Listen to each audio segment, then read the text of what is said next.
Check Complete, a referee podcast, is an educational resource for referees by referees, designed to connect and develop soccer officials of all ages and skill levels to better serve the game both on and off the field.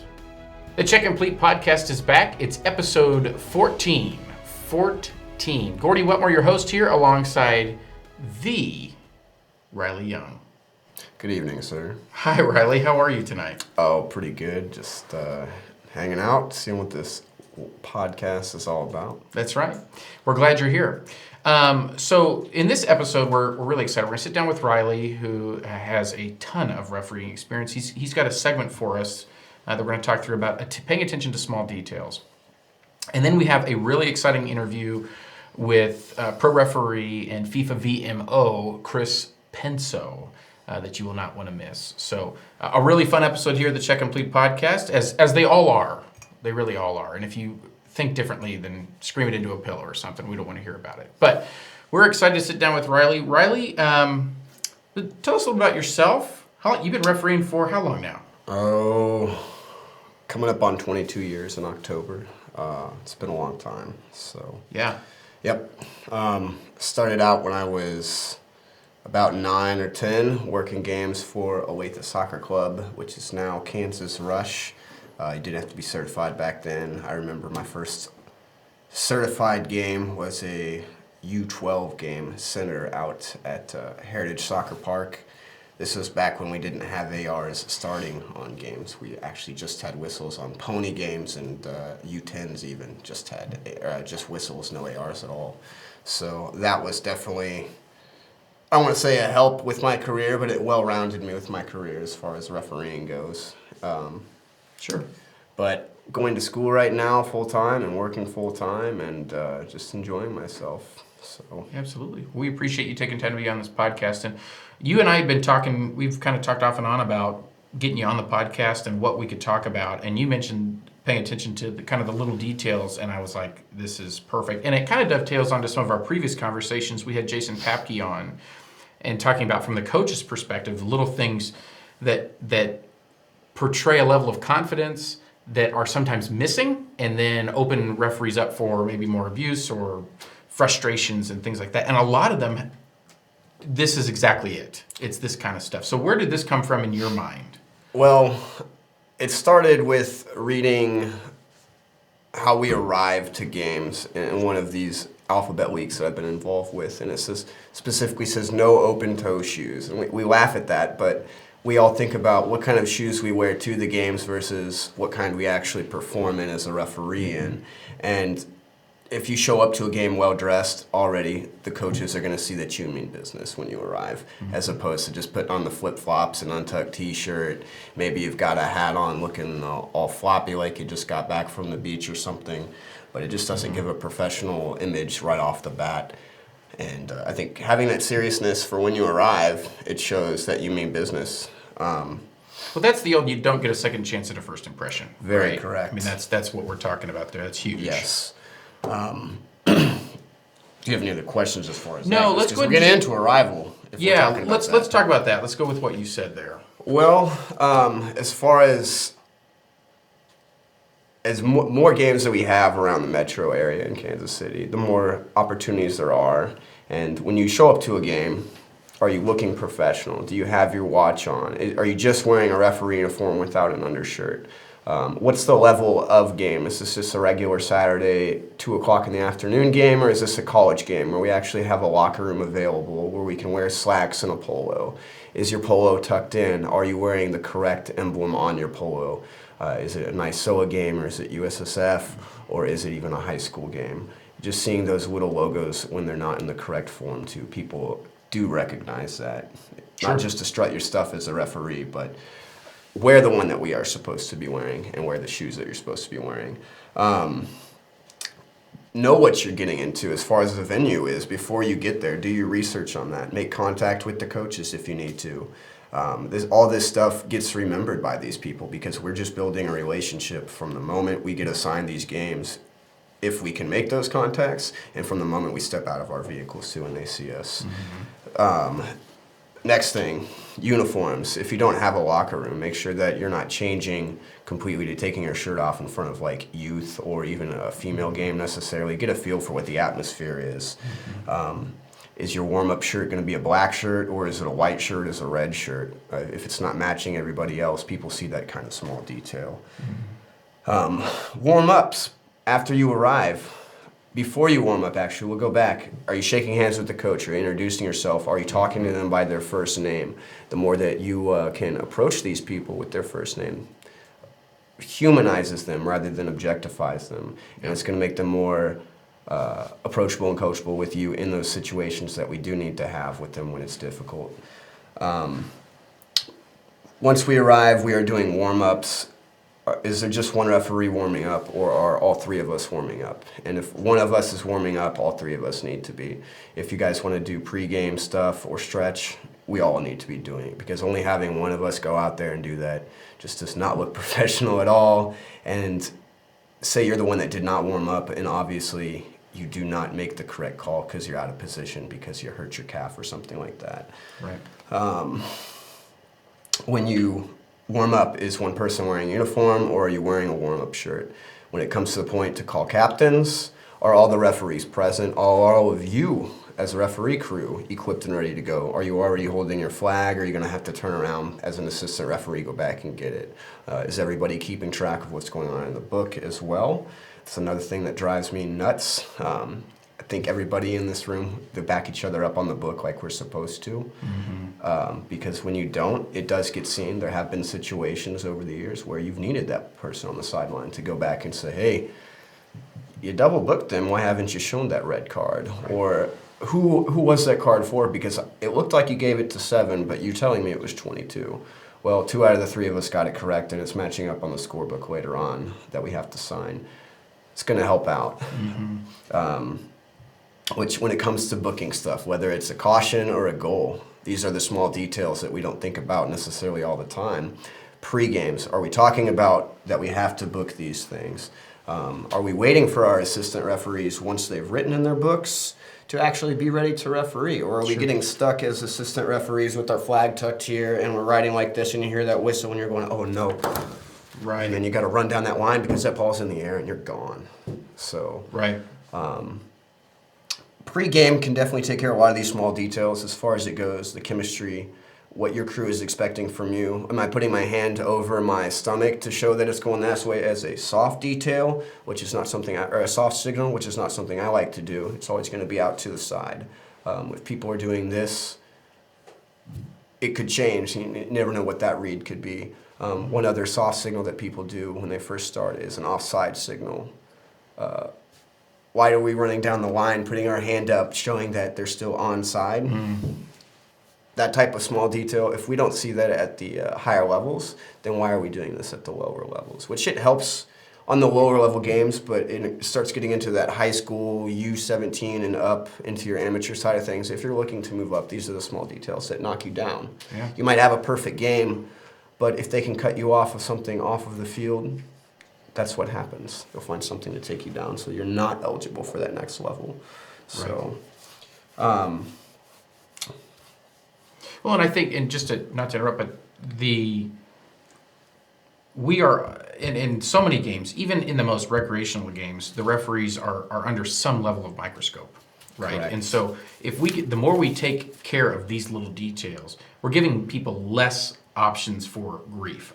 We're closing the door, at least leaving those opportunities to as bare minimum as possible, because we're, by the nature of our job, just by the fact that we have to make decisions, there's going to be. So don't leave the door open for other things that are well within our control, like what you're describing.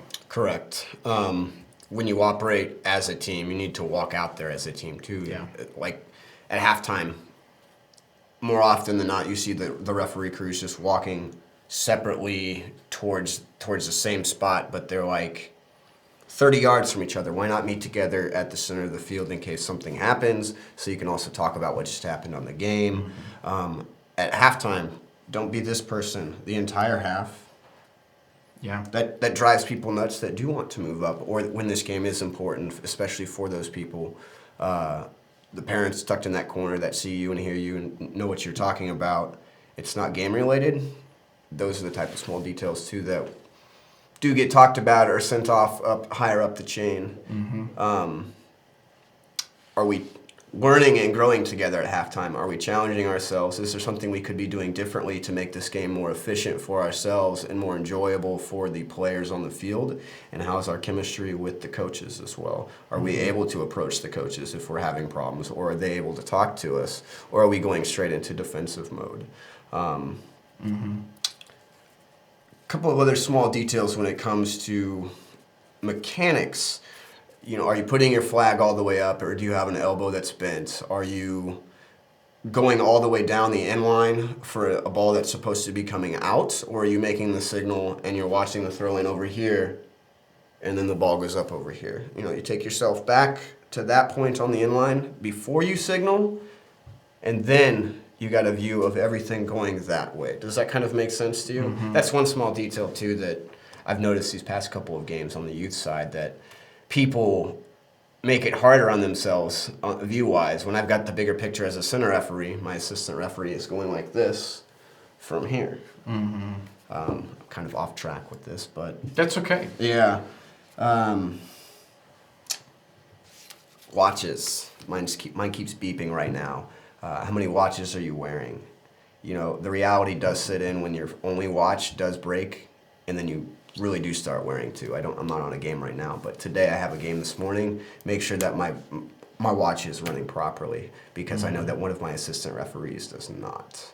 We get paid enough money that $5 watch that just counts up or down is going to save you a long headache, or a headache in the long run. So Yeah. Well, the other thing that you'd mentioned is to have a coin. yes, definitely want to have a coin. We've all done this one or two thing once or twice in our day, but if you have a coin, you look much more professional, because obviously it says in the law book to have a coin. Think about the way that you flip your coin too. Are you going to flip it up like that and land like this right in the smack spot, or are you going to let it hit the ground? If you do let it hit the ground, are you going to embarrass yourself in front of everybody and pick it up? Or are you just going to leave it there during the captain's circle? It's those kind of small details. I'm never going to bend over in front of a player while the game's going on unless I'm trying to help them up. I'll ask before I do that. And then definitely not going to bend over in front to pick up the coin in front of the captain's circle. Just my personal perspective, it doesn't look professional. Sure. So this is certainly not an exhaustive list, but this gives us, there's a lot of good stuff here, Riley. And this gives us the perspective is, and the approach is, are we paying attention to these things? Are these things on our radar? And if they're not, why are they not? You know, and I think if we're going to go do something, if we're going to be professionals, go be a professional. I mean, you're not a professional for me. You should be acting as a professional in the task that you're doing. So is this stuff on our radar? And there's so much more, right? There is so much more about just the little details. So maybe this is where you can start to almost, it feels like splitting hairs, but is it really? It's paying attention to the little things so that you come across as professional as possible, which in turn will give you a better experience overall. It'll give the players a better experience. It'll give you less grief. We try to say it to our young referees. If you do things with a crisp, professional appearance, people are going to go, oh, wow, they actually know what they're doing. Yep. That kind of thing. So any closing thoughts on little details before we move to our interview with Chris? Always be available for criticism, especially from fellow referees in your community. When you have the opportunity to have somebody watch your game, whether it's filmed or not, I think we can learn a lot from each other in a healthy standpoint. And then always be willing to learn, whether it's about the game or about yourself in this particular. Because if we take the sports out of what we do, it's all about communication at the end of it. Yeah. If we're not learning how to communicate properly or effectively with what's in front of us, then why are we even doing it at all? Yeah. So Great thoughts. Riley, thank you. We'll take a brief word from JF Consulting, and then we'll sit down with Chris Penso via Zoom. The Check Complete podcast is brought to you in part by JF Consulting Tax Preparation and Bookkeeping. Taxes suck, we can help. Visit jfcokc.com. Well, we're super excited to sit down today with pro referee Chris Penso. Chris, thank you so much for your time and sitting down with us. We're excited about this. Yeah, absolutely. Thanks for having me. So let me brag about you a little bit. This comes from the interwebs, so it has to be true. So you made your debut in 2011, New York Red Bulls and San Jose Earthquakes. Many moon. FIFA panel referee from 2013 2015, and now you're back on the FIFA panel as a VAR or VMO since 2021.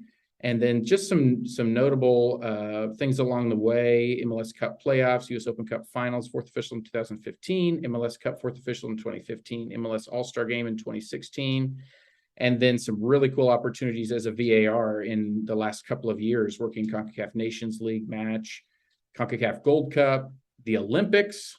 That was incredible. The MLS Cup, and then the CONCACAF Men's U20 Championships. So lots of really neat opportunities along your journey for sure.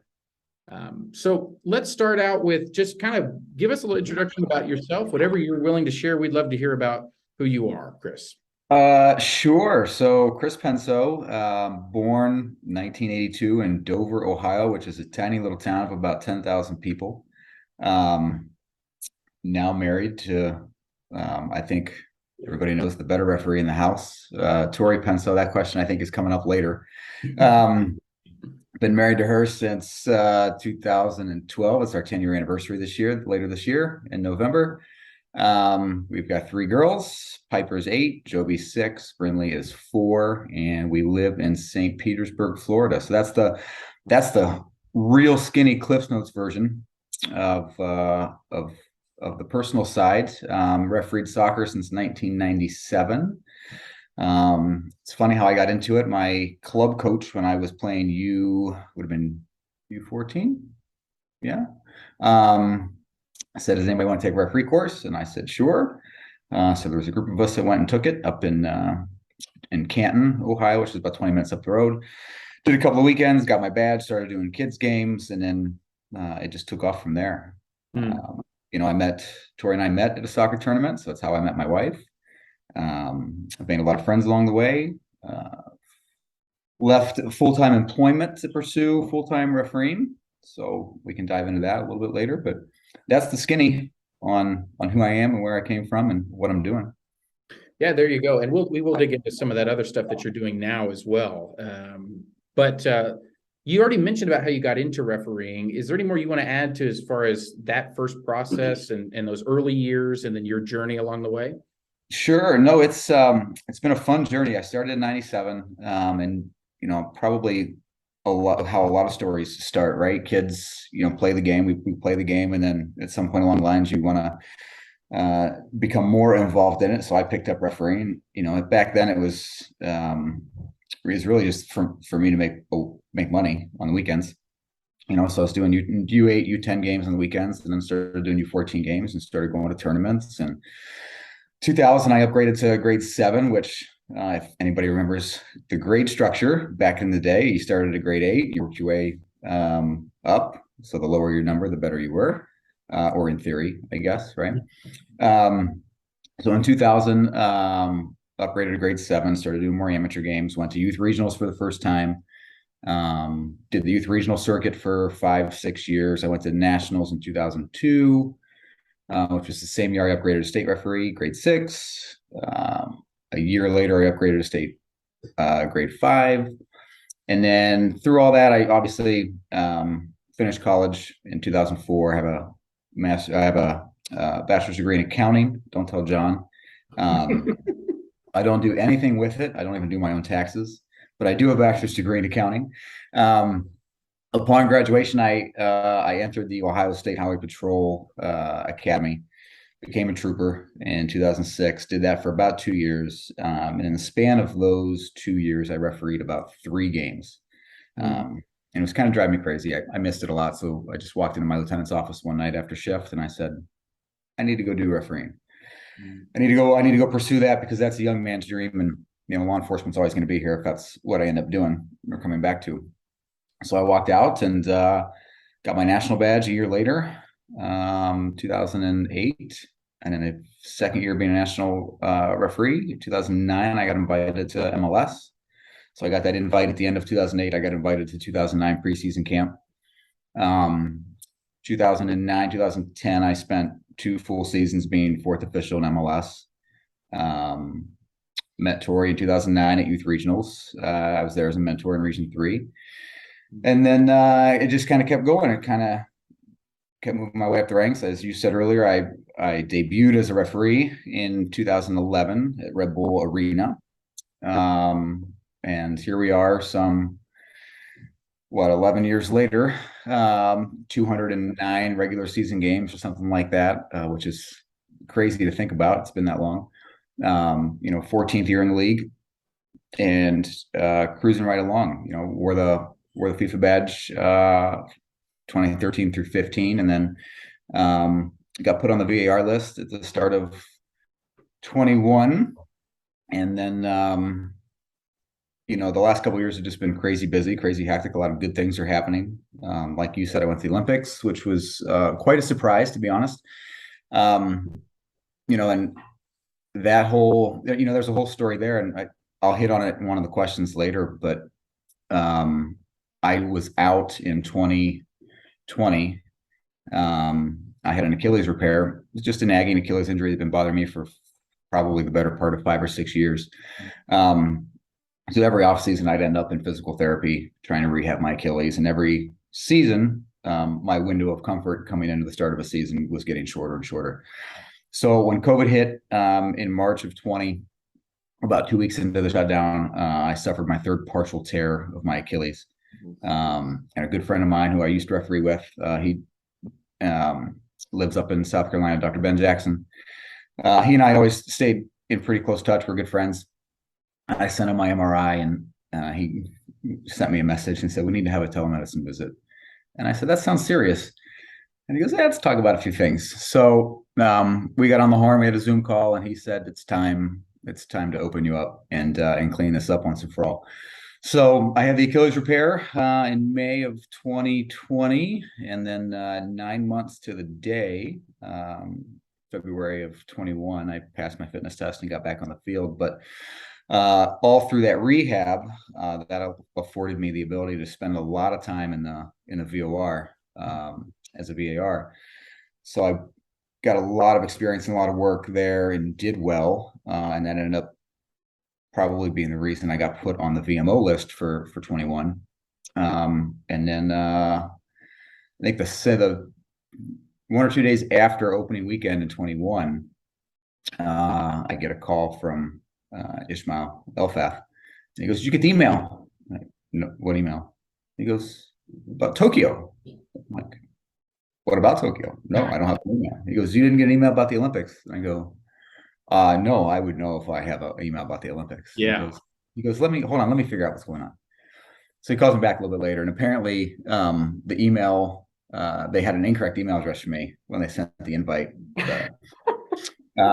So I finally get the email the next day, and I had like 1 day to get the paperwork turned around and submitted to FIFA for obviously accepting the appointment. But it really come full circle, right? When I came off the referee list in 2015, it kind of dashed the hopes and dreams of going to international tournaments, representing the country.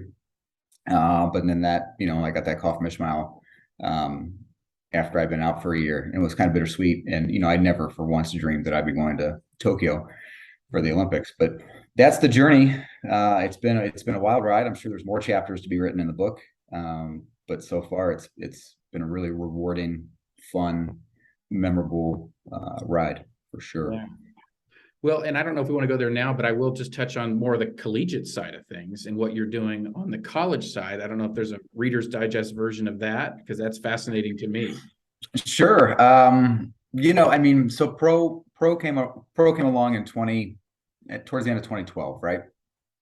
So up until that time, we were all independent contractors, just working as many games as you could get under your belt because your paycheck was a game fee. So I spent a lot of my time, probably 2007 through 2011, even probably a little bit of 12, working as many college games as I get my hands on. And 2010, I went to my first Final Four out in Santa Barbara, California. I ended up going to 5 more Division I Final Fours, so 6 total, 1 Division II Final Four, I've refereed the national championship twice for D1 men. So that career has been great. I remember way back. I remember there was a season I'd refereed like 62 college games, and I don't know how I would possibly ever do that now.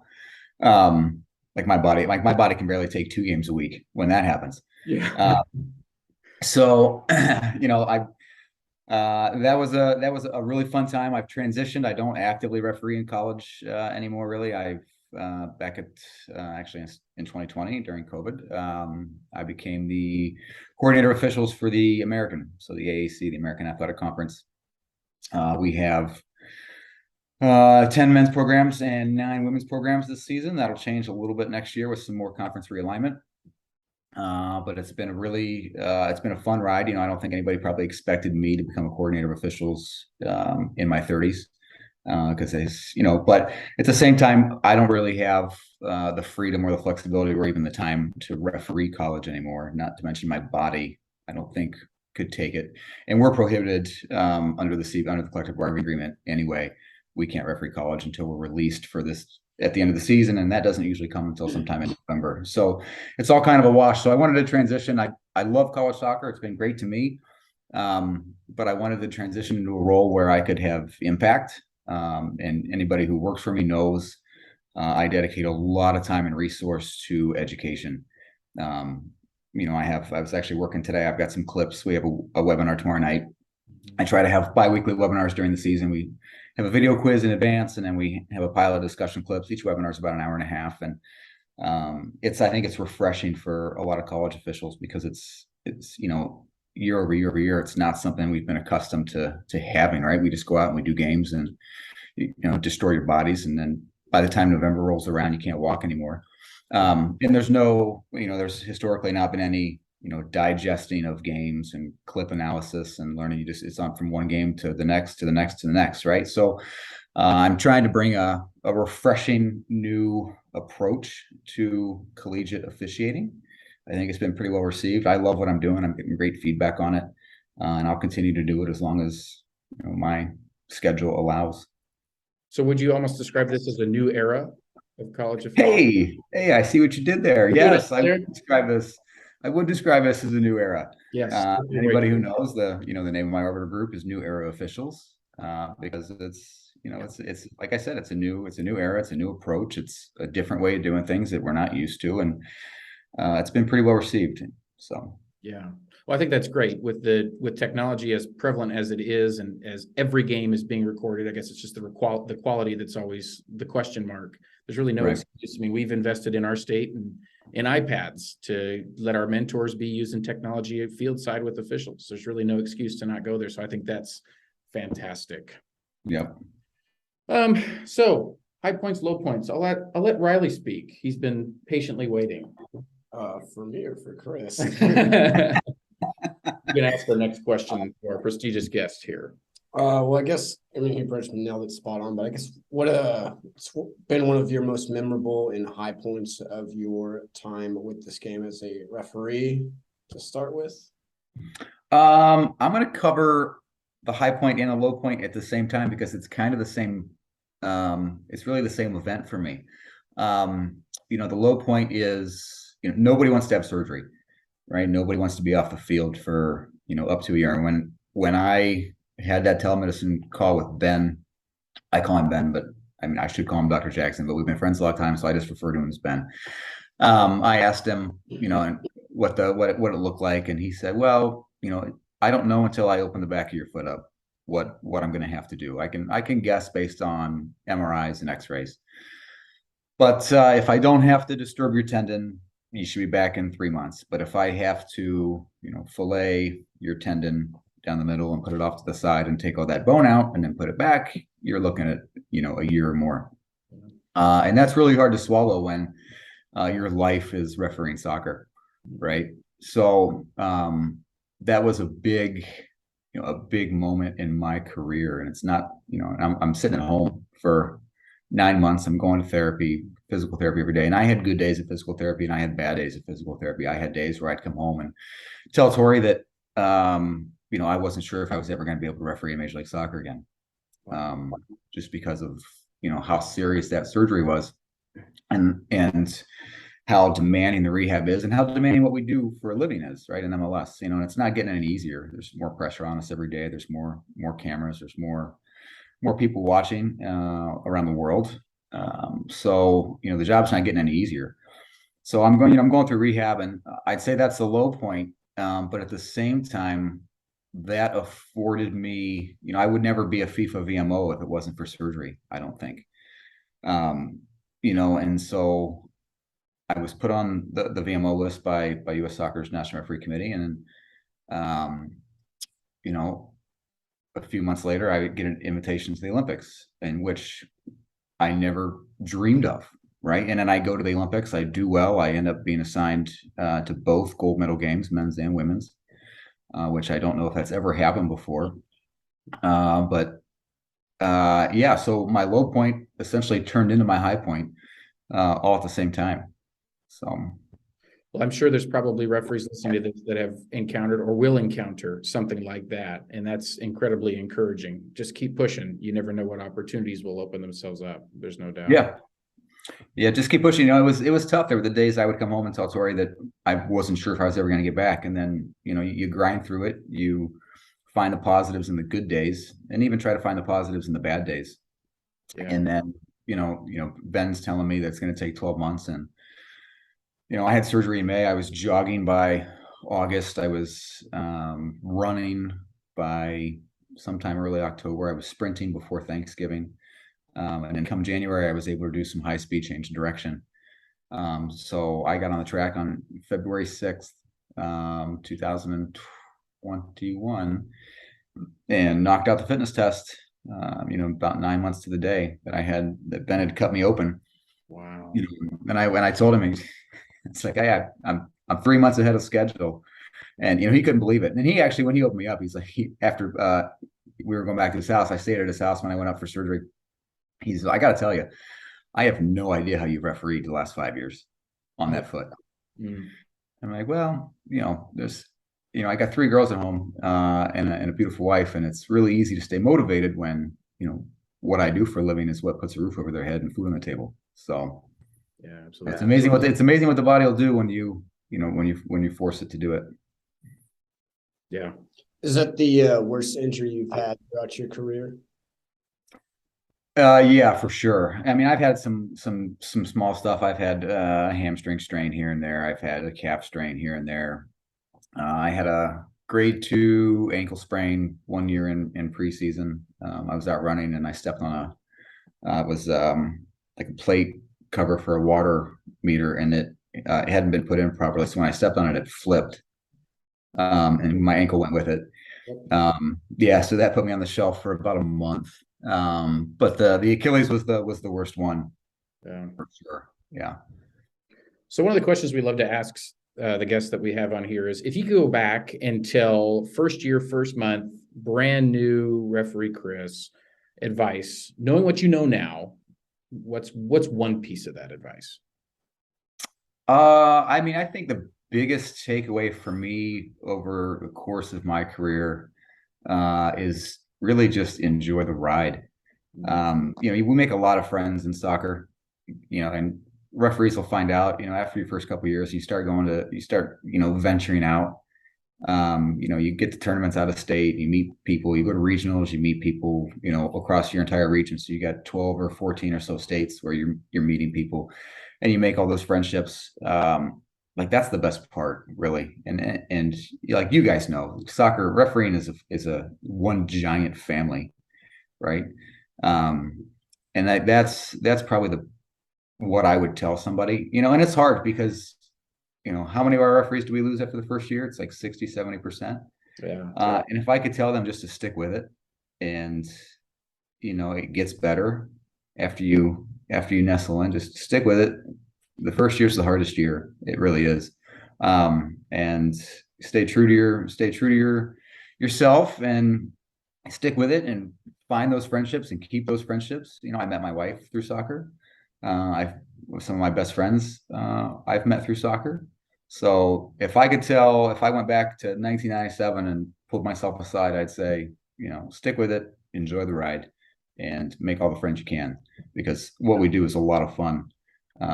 And at the same time, it can be really stressful, but if we have all those friendships that we've made over the years, it makes it a lot easier to stick with. Yeah. Well, let's get to some questions from the audience. These came in various forms. So we got a whole range of them. Let's just dive in. So this one comes from Dallin in Iowa. His question is, when life hits and we only have 30 minutes or less a day to train, what are some good high value training exercises? Dallin, I will tell you that we are working to try to get some people that are professionals in this side of things and nutrition and all that kind of stuff. But Chris, we put it to you. Do you have an answer to Dallin's question? Sure. Good question. First of all, Dallin, appreciate you asking it. Life does get in the way, and life is demanding, especially if you've got, kids and full-time work, and it's hard to find that time to squeeze a workout in. I get paid to work out for a living Monday through Friday, right? And sometimes it's hard for me to find the time. But I think if you only have 30 minutes, if you can get some high intensity work in, some 15-second runs on short rest, 10 or 15 seconds rest, which keeps the heart rate up. You can crush a couple sets of that in under 30 minutes. But I think also at the same time, it doesn't always have to be cardio, right? I think the key to any successful training regimen is making sure you've got a good balance of high intensity work, of endurance work, of repeat sprinting, acceleration work, and then also strength. They're all important, and I don't think any one of them is any more important than the other. They're all equally important when it comes to, making sure that you're fit for what we do. Sometimes if you had 30 minutes, sometimes HIT is good. If you only have 30 minutes, maybe it's just a 30-minute run, at your sweet spot. So it depends on, and I think this is another question I saw coming up. The workout schedule depends on your game schedule. So if you've got a heavy load one week in games and you're trying to get a 30-minute session in during the week, maybe that 30-minute session is a recovery session. Maybe it's a light lift. Maybe it's just a nice, slow, steady state run. But that would be my advice. So if you've got a wide open schedule, but you only have 30 minutes to get a workout in, and fatigue is not a problem, and you haven't, been slammed with games, my advice would probably be to get something in, get your heart rate up quickly, and keeps your heart rate up. And usually the easiest way to do that is quick intervals with low short rest. Good, very good. Well, Dallin has a follow-up question. Sure. He asks about, for those working a lot of games, which is a lot of people, right? What shoe choices are good, and when we don't, what shoe choices are good when we don't want to wear soccer shoes? Sure. So I had an Achilles issue for a long time, and I could never wear. So for about 5 or 6 years, I really couldn't wear cleats. I could not wear soccer boots. My Achilles didn't respond really well, and anytime I would, my calves and my Achilles would be a mess for anywhere from 3 to 5 days. So I found that like a trail shoe, like a trail running shoe, was what I wore for a long time in MLS. Funny though, ever since I've had surgery, I wear cleats every game now. Yeah. So, I'm back to wearing cleats. But if I think back to my college days where I refereed 60 college games a season, it was really always, just a black running shoe. Whether it was Addy Zero, I think I wore a Boston for a while, the Addy Boston, or like I said, the trail running shoe. But if you're doing that many games, obviously I would avoid cleats because you're just going to beat up your calves and your knees. Yeah. But if you're doing 1 or 2 games a week, then I think we should be able to wear soccer shoes, no problem. Yeah. So a couple questions were asking about crazy experiences. I thought this was interesting. Carson asked, you want to go with this?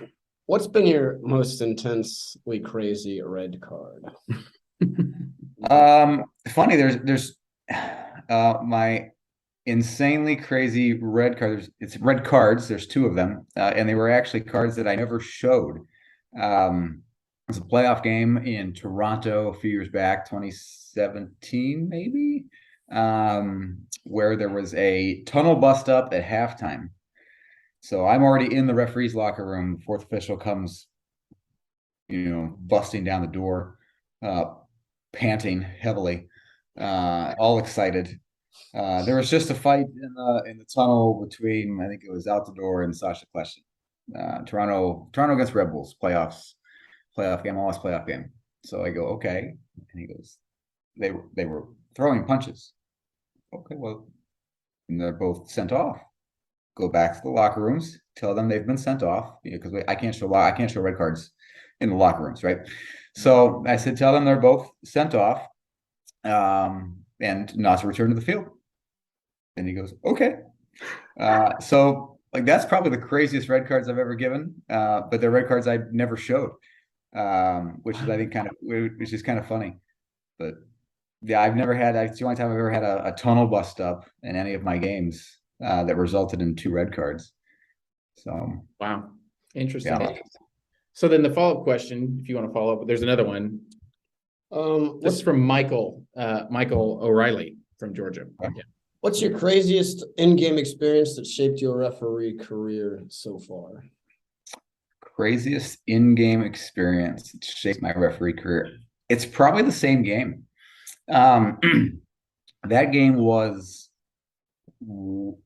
just insanely wild from start to finish. And that was probably the moment in my career where I learned how important it was to maintain composure, and just be calm really be calm in the face of what felt like about a Category 5 hurricane. It was just wild. Just the amount of emotion from the players, the amount of intensity from the players on the field, off the field, from the spectators. Every decision was under a microscope. I gave some really unpopular decisions in that game. I chalked off a goal for a foul that sent people bonkers. I gave Giovinco a yellow card for dissent in the run of play. Like I stopped play to issue a yellow card for dissent, which nobody, I don't think, ever does that in MLS. But anybody who knows me knows that I don't really tolerate a whole lot of back talk. So, I'm that game. I had a lot of unpopular decisions that I just kept making. And I tell people, and I spend a lot of time instructing, right? Whether it's on the collegiate side or USYS at regionals or ODP or what have you. And one of my favorite sayings is the best referees have the courage to make the most unpopular decisions. And like yesterday in Nashville, I'm going to the monitor in the 96th minute, and I'm going to come out of there giving a penalty and sending off the home team's captain for second caution. And that penalty changes a 1-0 game to a 1-1 tie, when we're 3 or 4 weeks from the season ending, right? So every point matters, every game matters, but that's the nature of what we do for a living. We work in high pressure. We have to make unpopular decisions, but that game by far is what really solidified how important it was to just be calm and composed when everything else around you is just wildly insane. Yeah. Wow. All right, we're in the home stretch here. Home stretch of the last few questions. So I love this question. This comes from Ricky in Kansas, actually. What's something you're currently working on to improve as a referee? Good question. And none of us are perfect, right? And we talked about this earlier. I've been in MLS for 14 seasons now. I'm one of the more senior officials. I think there's only 5 or 6 of us that are active at 200, have on the referee list that have 200 plus games. But we're still always learning, right? So one of the things that I came into the season wanting to improve on is, I call them soft touch points. I wanted to have, so I used to be in law enforcement, right? And anybody can tell, like, the haircut's still mostly the same. So I've cut my hair ever since I entered the academy in 2005 or 6, whenever it was. So I still kind of have that mantra to me, right? And anybody who has law enforcement experience, like, it never really leaves you, a lot of that training. We go out to eat, and I always sit with my back to the wall so I can see the door. like really simple little things, right? So I have that kind of aura to me, the prior law enforcement thing. So I came into the season, and Howard and I sat down and talked about it going into the season. We agreed that I needed to work on finding some more soft touch points, just having casual conversations with players, coming off more approachable, and things like that. So that's what I've been working on. It's a work in progress. It still is. It'll be a work in progress probably for a while. But that's where it's at. That's what I'm working on. Sure. Very good. All right. This one is one more that's along the training side of things. This is more referencing the off season. Tony S. from Kansas asked, what's your workout split regimen for weights cardio in the off season? So just that off season training piece. Yeah, sure. Well, I'll go from a couple of previous off seasons. Our off seasons are historically really short. So the last couple of seasons, we haven't been able to shut it down until, usually sometime around Thanksgiving. And then our mandatory training starts back up January 4th, either the 3rd or the 4th, somewhere in there. So it's not a big window of time. So the last couple of years, we would get, we're technically off limits once we get our end of season notice. So we're free to not do anything if that's what we want to do. From the time we get our end of season notice from pro till January 4th, till we start mandatory training again. Most of us still stay active. I try to take a couple weeks and just do nothing. Like I will completely shut it down for a couple of weeks. And then the next few weeks before mandatory training starts back up, I'll just go out a couple days a week and do some light work, nothing crazy. And it's not 5-6 days a week. It's 2 or 3 days a week tops. And it's, long, slow runs. I'll go to the gym and throw a little bit of weight around. This year will be a little different because we have a significantly longer off season. So MLS essentially shifted the calendar and we finish a month earlier this year. So MLS Cup is November 5th or 6th, whatever that Saturday is, which is a month earlier. Usually it was the first weekend in December. So I'll do the same thing. I'll probably shut it down for a couple of weeks. Tori and I are actually going to the Maldives November 7th for our 10-year wedding anniversary. Which is given our schedules the last couple of years, very well deserved. Yeah. We need some time away as a husband and wife, and we're really excited about it. So we'll go to the Maldives. We'll probably still get a couple of workouts in. She's obviously a Women's World Cup candidate for next summer, so she can't shut it off like I can. And there'll be a little bit of peer pressure there from her for me to go to the gym with her, which I'll probably end up doing. But I'll try to take a little bit of time off coming right out of as soon as I get that notice, and then I'll slowly ease back in. But nothing too crazy. The off season is such a short window for us. It doesn't make any sense because we train so hard once January 4th rolls around. Like our preseason training is really demanding. We fitness test usually the first week of February. The season will start the 3rd Saturday in February next year. And then it's just, it's a really dense schedule. There's a lot of games. The season is long. So it doesn't make any sense to not take advantage of the time that we get off, those 2 months at the end of the year. But I'll still get out. I'll do probably 2 or 3 workouts a week after I take a little bit of a break. Long, slow runs. Little bit, maybe 1 day a week of lift, 1 day a week is a long, slow run, and then 1 day of some interval work. And then that's that. Like essentially just, it's working out every other day, really is what the off season looks like. So yeah. I'll recommend you guys do a yoga retreat in these. It's a lot of fun when you're okay. So the beach is nice, good clear water. Got a couple food questions for you. All the traveling you do, we get to see a lot of food going on. What's your favorite type of donut and from where? That comes from Kyle A. from Kansas. And then Kyle A. from Kansas. I feel like I know a Kyle A. from Kansas. We've got a couple here. So. Yeah. My favorite donut, and I'm an old-fashioned guy, right? So, I grew up, my family owns a pizza shop. So obviously I'm a natural born carb lover. But I always, I judge a donut shop kind of the same way I judge a pizza shop, like the fundamentals. So if I go to a pizza shop, it's just like, just give me pepperoni pizza and let me try it. When I go to a donut shop, it's let me try your glazed donut, because like that's the staple of a donut shop, right? So if you can't get a glazed donut right, chances are you're not going to get the rest of it right. Yeah. So, and if a pizza shop can't get a cheese pizza or a pepperoni pizza right, chances are you can't get the rest of it right. Yeah. So my favorite donuts, and some of my coworkers will argue with me because they are fans of the other donut shop in Portland, Blue Star, but I am a diehard sucker for a glazed donut from Voodoo Donuts. Oh. Yes. Have you been to one in Denver before? I have been in one in Denver. Yes, Mhm. very nice. If you're ever out in Manhattan, Kansas, though, there's a place called Varsity Donuts. Okay. Kyle A will attest to that, as well as anybody else in Kansas. That's true. It is a good donut. Excellent. And then our final question comes from a Tori P from Florida. The question is, who's better, you or your wife?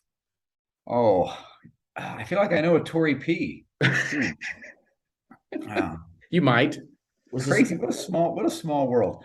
Who is the better referee in the Penso household? Well, I mean, if you look behind me, there's more balls and trophies on my side Okay. than there are on her side. So I'm just going to let the picture speak for itself. Take your screenshot now, folks. Yeah. Yeah. No, listen, we're both good referees. She's probably a little bit better than I am. She's fitter than I am. I'll tell you that, and I'll say that out loud. She's fitter than I am, and which is remarkable, right? Because like I haven't given birth to 3 children, so and I don't know how she's done it, but she does it. She grinds.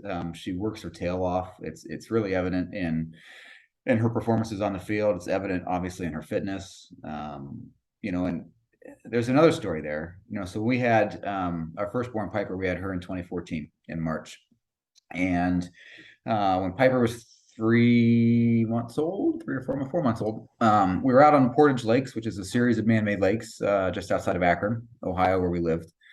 We were out on the lakes for Tori's birthday in early July, and we were playing around on jet skis. And then I hit her with my jet ski and caused quite a bit of damage. So she had a grade 4 kidney laceration, and then 2 broken ribs, a whole pile of internal bleeding, like to the point where she was really close to getting a transfusion. She spent a week in the ICU, which from a medical insurance point of view was great because we had already had a child that year and met our deductibles. So a week in the ICU actually was steeply discounted because of, so which caused her to say, well, maybe I should get you back before the year's over now that we've reached all of our deductibles. This was 4 months after she had Piper. She had just actually passed her fitness test to go back on the active list as a national referee in 2014, sorry, in 2014. And so that happened. And then I want to say by August or September, like 2 or 3 months later, she passed her fitness test again. And it's been the same story ever since. We had Joby in 2016. There's a story there. We had Joby at 7 a.m. and by 4 p.m. that same day, I was going to the airport because I had to go referee the All-Star game in 2016. The Penso's lives are full of fantastic stories, and we could probably film a handful of episodes of Tori and or I just telling stories. But after she had Joby, she came back the same, and the same when we had Brinley in 2018. It's not like 4 months later she's going out and crushing. And she passes the men's test, right? She works in MLS. She passes the yo-yo test at the men's World Cup standard, which like I can't do. And she's just a machine. So back to my comment, I'll let you guys judge who's got more trophies on their side of the wall bed here. But there are some areas where she certainly blows me out of the water for sure. Yeah. There you go. Well, good. If you haven't learned anything from this podcast, at least you've learned that if you're going to run somebody over with a jet ski, make sure that they're about less than 6 months postpartum. That's ideal. So, Yes. all right. Very good. Well, last final thing, Chris, we say to everybody is, do you have any final words that you won't be able to sleep tonight unless you say this on the Check Complete podcast? No, I think we've covered a lot, right? Yeah. We've covered a lot. Listen, I love the name of the podcast, right? Check Complete, and especially as a guy who does a lot of VAR work. So my final words are the words that I always prefer to hear when I'm refereeing, which is check complete. I love it. Chris, thank you so much. And thank you to both you and Tori. You guys give back so much to the game, which is an inspiration to a lot of people that, don't forget your roots and give back as much as you can. So we appreciate you guys, and another opportunity to do that now. We appreciate you taking time for that. Yeah, absolutely. Anytime. Thanks again for having me. Awesome. Thank you, sir. The Check Complete podcast is brought to you in part by JF Consulting Tax Preparation and Bookkeeping. Taxes suck, we can help. Visit jfcokc.com. This has been episode 14 of the Check Complete podcast. We want to say thank you so much for taking time to watch and listen, or just listen to the podcast today. Riley Young, thank you so much for being with us and co-hosting. Thanks for having me. Yes, you really helped us with the little details. Hopefully that propels you to think more critically about the ways in which you can kind of up your game in the professionalism area and control those controllables, as we've talked about before. Also want to give a huge thank you to Chris Penso for his time, and just a phenomenal opportunity to sit down with him and interview him, hear about his story. Hopefully you can find something in that connects with your story as you continue to pursue excellence in officiating. If you have feedback for us, things that you'd like to see on future episodes, or just ways in which we have truly changed your life for the better, you can send that to us, info@checkcompletepodcast.com. Make sure you follow us on Twitter and Instagram at check_complete, Facebook Check Complete Podcast.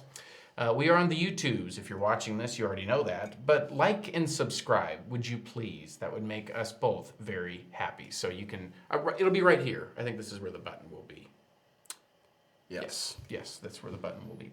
So hit that thing and subscribe to us and like the video. If you do have, for whatever reason, some negative feedback, we would like for you to write that on the back of the Banana Boat Protective Dry Oil Sunscreen. We might need some help there. So send us your feedback right on the back of that sucker. Send it our way. We'd be happy to get right on that. So we'll be back with episode 15 very shortly. Riley, thanks again, buddy. Appreciate you. All right, I will close this out with the check complete. Oh, yeah.